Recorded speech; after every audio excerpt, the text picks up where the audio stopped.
Hey guys, I am running through a analysis for one of my students and wanting to make sure that this is a good deal that she's getting. So I thought, why not record the screen and kind of show the process of how I do this and how you guys can do this as well to make sure that you guys, when you're going to look at property, that it makes sense.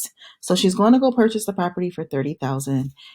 She is going to the contractor quoted her as about 90,000. So I'm $92,000 on the renovations. So I'm going to break that down a little bit, just so for perspective we can kind of see what makes sense. So let's see. So the demo in this property, there's a ton of um, of stuff everywhere. I'll show you guys the pictures in a little bit, but she can probably get away with probably like a $7,000 clean out, just in case the roof needs to get recoated. It didn't seem like it needed much, but let's just put $3,000 in there for the roof. Need a $7,000 rough electrical, and then probably in and around, see, finish electricity. Probably the finish would be about 2,500. Fire protection is the smoke detectors, so that's probably another 500 hardwired. The plumbing would be, see, to replumb an entire house, about 1,700. Finished plumbing, that would be like your faucets and everything like that. That's about, let's just say, 2,000. A new HVAC system would be about 4,000. The masonry, so I'll show you guys, the wall on the back of this house is actually out. It's completely out. So I would say about $10,000 on that renovation. New windows, about $2,000 on the windows. Let's see, your rough carpentry. So the rough carpentry would be any framing that needs to be done. About $4,000 in that. Finished carpentry, that would be like any of your trim or anything like that. So that would probably be another 5,000. The drywall, there's a calculation that I use with my students to show how to do the drywall calculation. But just say we need for the whole house about 80 sheets. Okay, so then your drywall, just say drywall for the whole house. It's 10, just say like 8, 8,000, just high. Some insulation, 1,000. Your prep, so that's your tape and spackle. Actually, this would be 6, and then your tape and spackle. 4,000, 5,000. Kitchen, and then your kitchen. Appliances. These are like really high numbers because the house needs some work. So it needs a lot of work.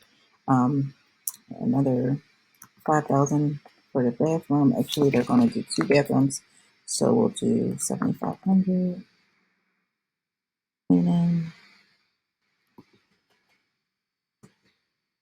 flooring is,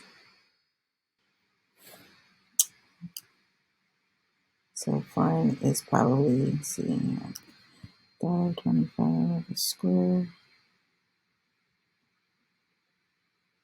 Just put $5,000 for the flooring. Put 1,000 in for the landscape. It's not that much. Exterior work, like your railings and stuff. That's 2,000. Now, the one thing that you have to pay attention here is that the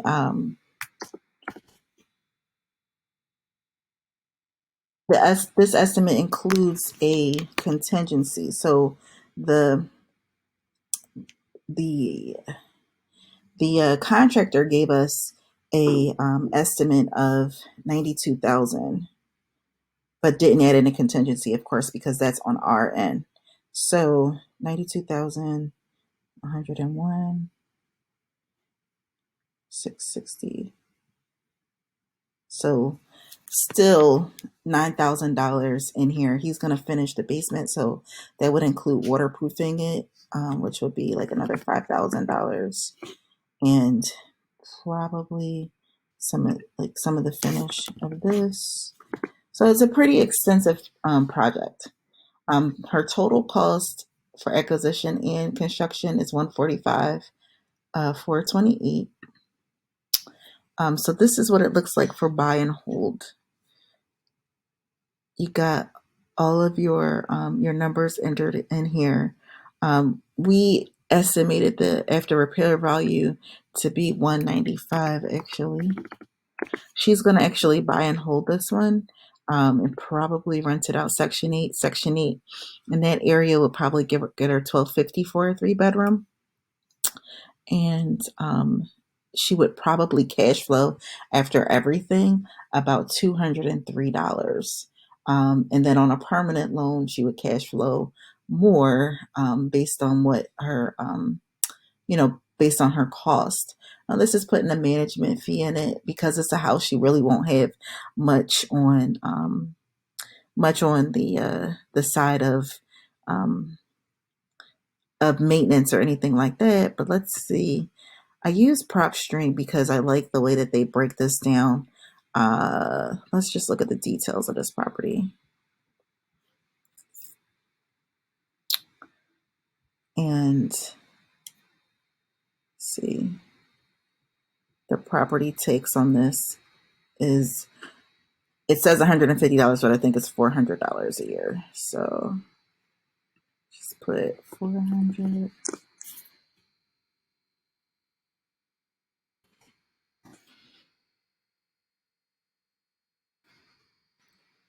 And then we'll go ahead and let's just look at the comparables.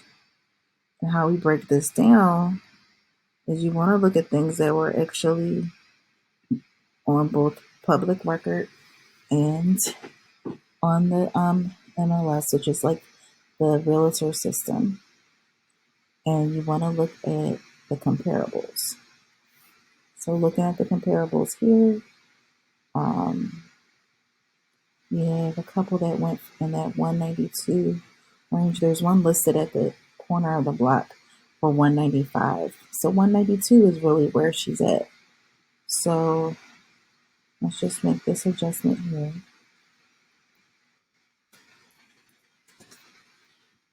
And, she's going to cash flow on this really good.